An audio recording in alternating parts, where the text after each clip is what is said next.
प्रधानमंत्री ने केंद्र शासित प्रदेश जम्मू कश्मीर का किया दौरा, नाल ही खेतीबाड़ी और सैर सपाटे नाल जुड़े कई विकास प्रोजेक्टों की की शुरुआत।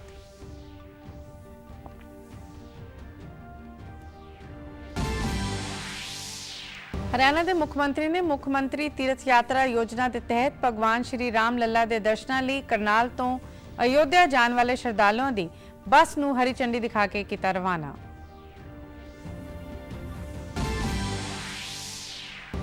पंजाब विधान सभा का बजट सैशन जारी, वित्त मंत्री ने बजट बारे दी जानकारी।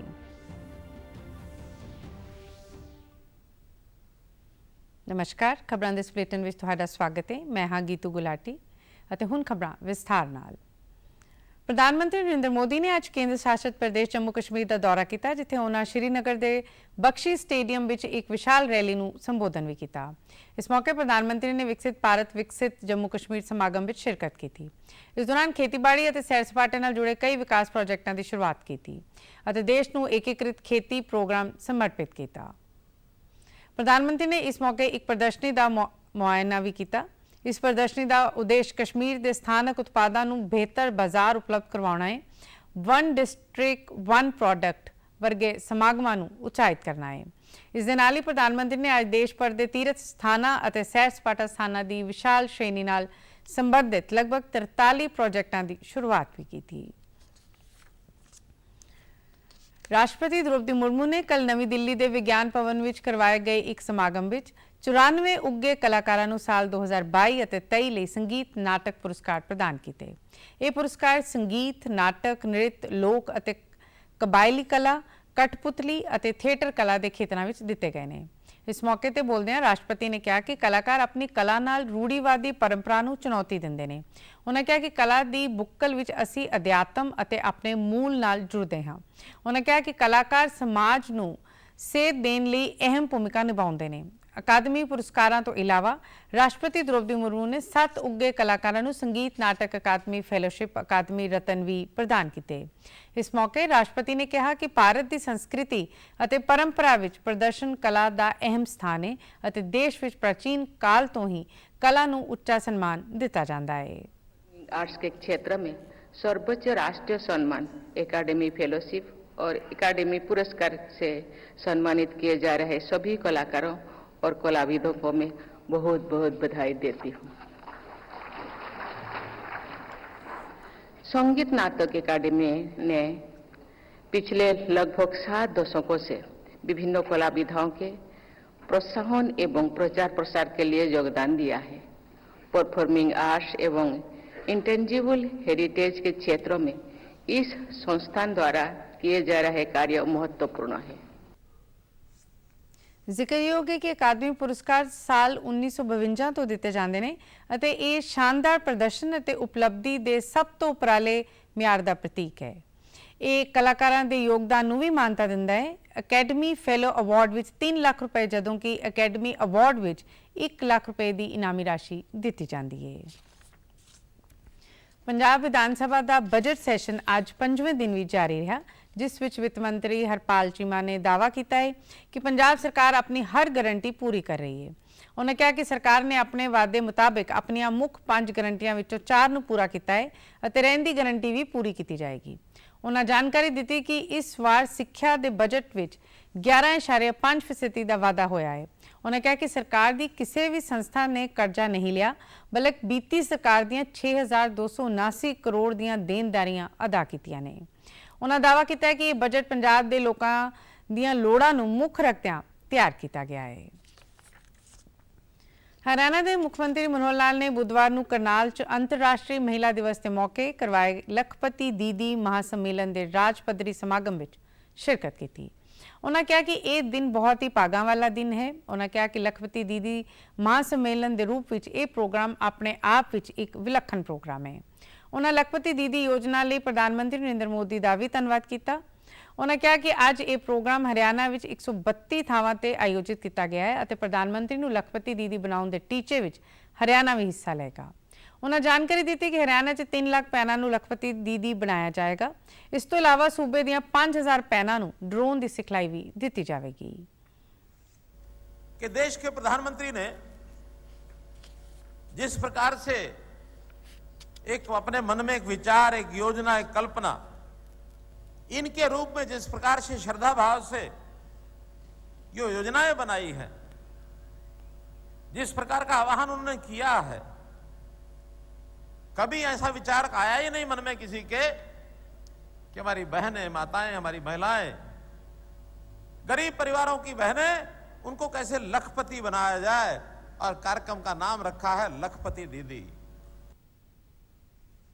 ਮੁੱਖ ਮੰਤਰੀ ਨੇ ਕਿਹਾ ਕਿ ਮੌਜੂਦਾ ਸਮੇਂ ਵਿੱਚ ਹਰਿਆਣਾ ਵਿੱਚ ਲਗਭਗ 55000 ਸਵੈ ਸਹਾਇਤਾ ਸਮੂਹ ਬਣਾਏ ਗਏ ਨੇ, ਜਿਨ੍ਹਾਂ ਨਾਲ ਲਗਭਗ 6 ਲੱਖ ਔਰਤਾਂ ਜੁੜੀਆਂ ਹੋਈਆਂ ਨੇ।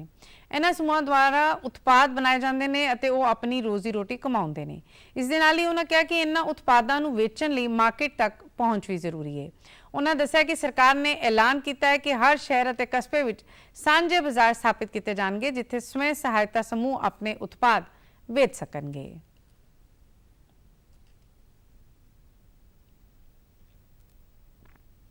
जो परिवार में सामान्य आय कमाती होंगी या नहीं भी कमाती होंगी, उनको अपने व्यवसाय के माध्यम से, सेल्फ हेल्प ग्रुप के माध्यम से, अन्य ट्रेनिंग के माध्यम से, ड्रोन दीदी के माध्यम से, अभी ड्रोन दीदी का कार्यक्रम, इसका प्रदर्शन एक बहन ने ड्रोन चला करके यहां हमको दिखाया, आनंद से अभिभूत में हुआ कि जो हमने टारगेट रखा है हरियाणा के अंदर कि 5000 बहनों को हम ड्रोन की ट्रेनिंग देंगे, ड्रोन दीदी के रूप में। ਮੁੱਖ ਮੰਤਰੀ ਨੇ ਕਿਹਾ ਕਿ ਖੇਤੀ ਪ੍ਰਧਾਨ ਸੂਬਾ ਹੋਣ ਕਰਕੇ ਕਿਸਾਨਾਂ ਨੂੰ ਇੱਥੇ ਡਰੋਨਾਂ ਦੀ ਬਹੁਤ ਲੋੜ ਹੈ। ਹੁਣ ਤਾਂ ਕਿਸਾਨ ਮੋੜੀਆਂ ਤੇਜ਼ ਮਸ਼ੀਨਾਂ ਲੈ ਕੇ ਖੇਤਾਂ ਵਿੱਚ ਯੂਰੀਆ ਦਾ ਛਿੜਕਾਅ ਕਰਦੇ ਨੇ। ਹੁਣ ਨੈਨੋ ਯੂਰੀਆ ਯਾਨੀ ਤਰਲ ਯੂਰੀਆ ਦੇ ਛਿੜਕਾਅ ਲਈ ਡਰੋਨਾਂ ਦੀ ਭਾਰੀ ਮੰਗ ਹੈ ਤੇ ਹੁਣ ਇਹ ਕੰਮ ਸਾਡੀਆਂ ਭੈਣਾਂ ਕਰਨਗੀਆਂ। ਮੁੱਖ ਮੰਤਰੀ ਮਨੋਹਰ ਲਾਲ ਨੇ ਕੱਲ ਮੁੱਖ ਮੰਤਰੀ ਤੀਰਥ ਯਾਤਰਾ ਯੋਜਨਾ ਦੇ ਤਹਿਤ ਭਗਵਾਨ ਸ਼੍ਰੀ ਰਾਮ ਲੀਲਾ ਦੇ ਦਰਸ਼ਨਾਂ ਲਈ ਕਰਨਾਲ ਤੋਂ ਅਯੋਧਿਆ ਜਾਣ ਵਾਲੇ ਸ਼ਰਧਾਲੂਆਂ ਦੀ ਬੱਸ ਨੂੰ ਹਰੀ ਝੰਡੀ ਦਿਖਾ ਕੇ ਰਵਾਨਾ ਕੀਤਾ। ਇਸ ਮੌਕੇ ਉਹਨਾਂ ਦੱਸਿਆ ਕਿ ਪੋਰਟਲ ਤੇ ਰਜਿਸਟਰਡ ਸ਼ਰਧਾਲੂਆਂ ਨੂੰ ਅਯੋਧਿਆ ਸਮੇਤ ਸ਼੍ਰੀ ਹਰਮੰਦਰ ਸਾਹਿਬ, ਸ਼੍ਰੀ ਪਟਨਾ ਸਾਹਿਬ, ਕਾਸ਼ੀ ਵਿਸ਼ਵਨਾਥ ਮੰਦਰਾਂ ਦੇ ਦਰਸ਼ਨਾਂ ਵੀ ਕਰਾਏ ਜਾਣਗੇ। ਉਹਨਾਂ ਦੱਸਿਆ ਕਿ ਸਰਕਾਰ ਵੱਲੋਂ ਹੌਲੀ-ਹੌਲੀ ਹੋਰ ਤੀਰਥ ਸਥਾਨਾਂ ਲਈ ਵੀ ਪੋਰਟਲ ਖੋਲੇ ਜਾਣਗੇ ਤਾਂ ਜੋ ਦੇਸ਼ ਦੇ ਹੋਰ ਤੀਰਥ ਸਥਾਨਾਂ ਦੀ ਯਾਤਰਾ ਕਰਨ ਦੇ ਚਾਹਵਾਨ ਸ਼ਰਧਾਲੂ ਆਪਣੇ ਆਪ ਨੂੰ ਰਜਿਸਟਰ ਕਰ ਸਕਣ। अब लोगों की बहुत बड़ी चाहत कि वहाँ उस मंदिर के दर्शन करने जाएं। हमने योजना बनाकर मुख्यमंत्री तीर्थ स्थान यात्रा योजना ये घोषित की थी, जिसका श्री गणेश आज किया गया है। आज उस योजना के अंतर्गत पहली ये बस, वोल्वो बस, जिसमें 52 तीर्थ यात्री, उनको आज रवाना किया है और ये लोग आज रात्रि को लखनऊ रुकेंगे, कल मंदिर दर्शन करेंगे अयोध्या में जाकर, और फिर कल रात्रि को वापस लखनऊ इनका रात्रि ठहराव होगा और परसों दोपहर तक वापस लौटेंगे। ਮੁੱਖ ਮੰਤਰੀ ਨੇ ਦੱਸਿਆ ਕਿ ਮੌਜੂਦਾ ਸਮੇਂ ਵਿੱਚ ਇਹ ਸਹੂਲਤ 1,80,000 ਰੁਪਏ ਤੋਂ ਘੱਟ ਸਾਲਾਨਾ ਆਮਦਨੀ ਅਤੇ 60 ਸਾਲ ਤੋਂ ਵੱਧ ਉਮਰ ਦੇ ਲੋਕਾਂ ਨੂੰ ਮੁਫਤ ਦਿੱਤੀ ਜਾ ਰਹੀ ਹੈ। ਮੁੱਖ ਮੰਤਰੀ ਨੇ ਕਿਹਾ ਕਿ 22 ਜਨਵਰੀ ਨੂੰ ਪ੍ਰਧਾਨ ਮੰਤਰੀ ਨਰਿੰਦਰ ਮੋਦੀ ਨੇ ਸ਼੍ਰੀ ਰਾਮ ਲੱਲਾ ਦੇ ਮੰਦਿਰ ਨੂੰ ਪਵਿੱਤਰ ਬਣਾ ਕੇ ਦੇਸ਼ ਦਾ ਮਾਣ ਵਧਾਇਆ ਹੈ। इसके लिए हमने एक पोर्टल खोला है, उस पोर्टल पर रजिस्ट्रेशन चालू हो गया है। अलग अलग स्थानों के लिए अभी 700 लोगों ने उसमें रजिस्ट्रेशन कर लिया है। उसमें अयोध्या जी के दर्शन भी हैं, उसमें श्री हरमंदिर साहब गुरुद्वारा भी है, पटना साहब गुरुद्वारा भी है, उसमें काशी विश्वनाथ का मंदिर भी है। अन्य तीर्थ स्थानों के लिए भी धीरे धीरे उसमें खोलेंगे ताकि और यात्री भी देश भर में कहीं भी किसी स्थान पर जाने के लिए इच्छुक होंगे तो उसमें अप्लाई करेंगे। अभी इसमें कंडीशंस हैं कि 1,80,000 रुपये की इनकम के नीचे वाले परिवार, 60 साल से ऊपर के लोग, अभी केवल उनके लिए हमने फ्री किया है। ਉਹਨਾਂ ਦੱਸਿਆ ਕਿ ਹਰਿਆਣਾ ਸਰਕਾਰ ਨੇ ਯੋਜਨਾਬੰਦ ਤਰੀਕੇ ਨਾਲ ਮੁੱਖ ਮੰਤਰੀ ਤੀਰਥ ਯਾਤਰਾ ਯੋਜਨਾ ਦਾ ਐਲਾਨ ਕੀਤਾ, ਜਿਸ ਦਾ ਉਦਘਾਟਨ 6 ਮਾਰਚ ਬੁੱਧਵਾਰ ਨੂੰ ਕਰਨਾਲ ਦੀ ਪਵਿੱਤਰ ਧਰਤੀ ਤੋਂ ਕੀਤਾ ਗਿਆ। ਹਰਿਆਣਾ ਦੇ ਪੁਲਿਸ ਡਾਇਰੈਕਟਰ ਜਨਰਲ ਸ਼ਤਰੂਜੀਤ ਕਪੂਰ ਨੇ कल वीडियो कॉन्फ्रेंसिंग राਹੀਂ सूबे के सीनियर पुलिस अधिकारियों नाल मीटिंग की। उन्होंने जानकारी दी है कि जे आम लोगों को साइबर क्राइम या ऑनलाइन धोखाधड़ी का कोई शक है तो बिना झिझक हरियाणा पुलिस के हैल्पलाइन नंबर 1930 ते संपर्क करन। उन्होंने कहा कि अजिहा करन नाल लोग अपने आप को साइबर अपराधों तो बचा सकते हैं। मीटिंग में साइबर क्राइम नू रोकन संबंधी कई अहम नुकतियां ते चर्चा की। मीटिंग में दस्या गया कि साइबर अपराधियों वालों लोगों को ਵੱਖ-ਵੱਖ तरह के लालच दे के साइबर धोखाधड़ी का शिकार बनाया जाता है। उन्हें यह भी दस्या कि साइबर अपराधियों के शिकंजा कसन लई टैलीकॉम कंपनियों नाल भी संपर्क किया जा रहा है और इस बारे जल्द ही एक्शन प्लान तैयार करने ते काम किया जाएगा। इस तो इलावा उन्होंने सूबे में स्थापित किए गए साइबर थानियां की प्रगति का भी जायजा लिया। उन्होंने जिला अधिकारियों को हदायत की है कि साइबर स्टेशनों के कामकाज की समय-समय पर समीक्षा की जाए और साइबर अपराधियों को फड़न लई कारज योजनावां बनाई जान।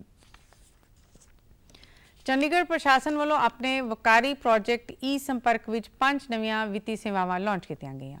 ये सेवावां शहर के वसनीकों लई वित्ती हालात तक पहुँच विच वाधा करनगियां। इन्हां सेवावां नूं चंडीगढ़ प्रशासक के सलाहकार राजीव वर्मा ने करवाए गए उद्घाटनी समारोह विच सैक्टर 27 विखे लॉन्च किया। शुरू कीतियां सेवावां विचों demat trading account, national pension scheme ਅਤੇ ਭਾਰਤ सरकार की फ्लोटिंग रेट सेविंग बॉन्ड सेवा का समागम दौरान शहर वासियों ने फायदा भी उठाया। इन्हां सहूलतां दे नाल शहर के नागरिक पूरे शहर विच 45 ई संपर्क केंद्रों में आसानी नाल डीमेट ट्रेडिंग खाते और नैशनल पेंशन सिस्टम खाते खुल सकते हैं। इन्हां सेवावां तो इलावा लोग RBI floating rate saving bond, capital gain bond और सावरिन बॉन्ड समेत ਵੱਖ-ਵੱਖ बॉन्ड भी खरीद सकते हैं। चंडीगढ़ के टैगोर थिएटर में कल पोषण पखवाड़ा 2024 का शानदार उद्घाटनी समागम रखा गया। इस समागम का उद्देश्य पोषण को उत्साहित करना और कुपोषण का खात्मा करना है। इस समागम में चंडीगढ़ की संसद मैंबर किरण खेर समेत प्रशासक के सलाहकार श्री राजीव वर्मा मौजूद रहे। संसद मैंबर किरण खेर ने यूटी चंडीगढ़ लिए अपनी वचनबद्धता की पुष्टि करदਿਆਂ पोषण पंद्रवाड़ा 2024 शुरू किया, जिसका उद्देश्य कुपोषण को खत्म करने लिए सहयोगी यत्नां ते जोर देंदे हुए आबादी के सारे वर्गों में पोषण बारे जागरूकता पैदा करना है। सितंबर 2023 तो दिसंबर 2023 तक अनीमिया मुक्त अभियान तहत शुरू किए प्रोग्राम में मैंबरां दे हैमोग्लोबिन के पद्धर में महत्वपूर्ण सुधार देखा गया, जिस नाल कुपोषण में कमी आई।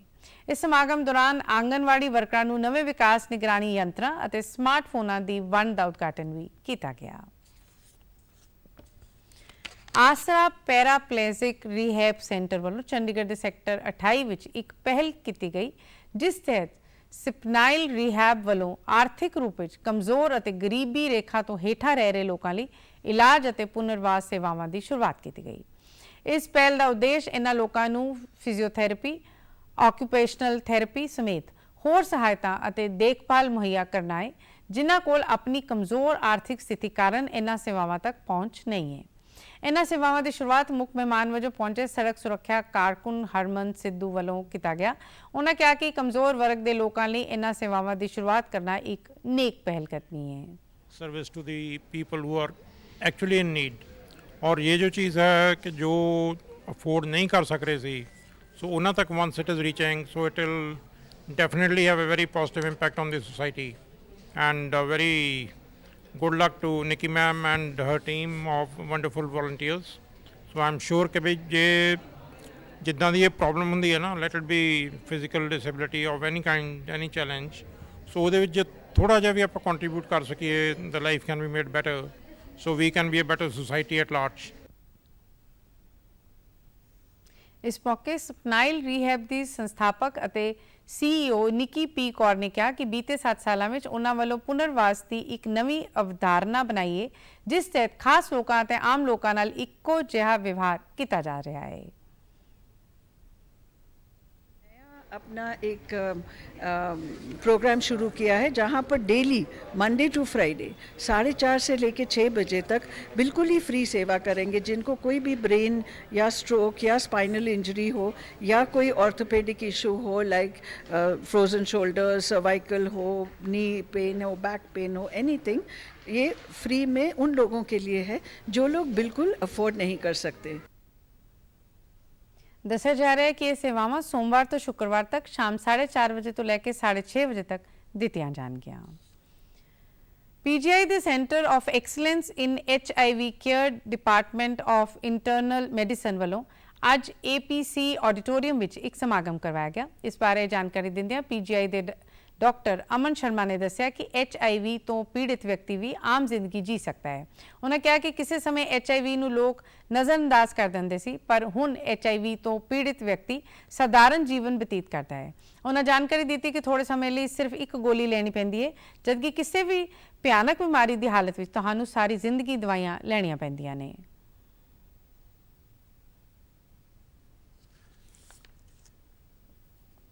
कैपेसिटी बिल्डिंग, बिकॉज हमने टारगेट किया है कि ट्राई सिटी के जो डॉक्टर्स हैं जो डिफरेंट स्पेशलिटीज़ के हैं, जो कि इस इन पेशेंट्स के इन टच आ सकते हैं, उनको हम जो रीसेंट अपडेट्स हैं उनके साथ अवेयर कराएं, because world is changing. Doctor ਨੇ ਦੱਸਿਆ ਕਿ ਪੰਜਾਬ ਵਿੱਚ HIV ਨਸ਼ਾ ਕਰਨ ਲਈ ਵਰਤੀ ਜਾਂਦੀ ਸਰਿੰਜ ਸਮੇਤ ਹੋਰ ਕਈ ਕਾਰਨਾਂ ਕਰਕੇ ਹੁੰਦੀ ਹੈ। ਉਹਨਾਂ ਕਿਹਾ ਕਿ ਜੇਕਰ ਕੋਈ ਵਿਅਕਤੀ HIV ਤੋਂ ਪੀੜਿਤ ਹੈ ਤਾਂ ਉਸ ਨੂੰ ਘਬਰਾਉਣਾ ਨਹੀਂ ਚਾਹੀਦਾ, ਸਗੋਂ ਆਪਣੇ ਨਜ਼ਦੀਕੀ ART ਸੈਂਟਰ ਜਾਂ ਹਸਪਤਾਲ ਜਾ ਕੇ ਆਪਣਾ ਇਲਾਜ ਕਰਵਾਉਣਾ ਚਾਹੀਦਾ ਹੈ। ਅਤੇ ਤੁਸੀਂ ਸਾਡੇ ਸਮਾਚਾਰ YouTube channel DD news Chandigarh, Facebook DD news Chandigarh ਅਤੇ X DD ਨਿਊਜ਼ CHD ਤੇ ਵੀ ਦੇਖ ਸਕਦੇ ਹੋ। ਇਸ ਦੇ ਨਾਲ ਹੀ ਖਬਰਾਂ ਦਾ ਬੁਲੇਟਿਨ ਖਤਮ ਹੁੰਦਾ ਹੈ। ਆਗਿਆ ਦਿਓ। ਨਮਸਕਾਰ।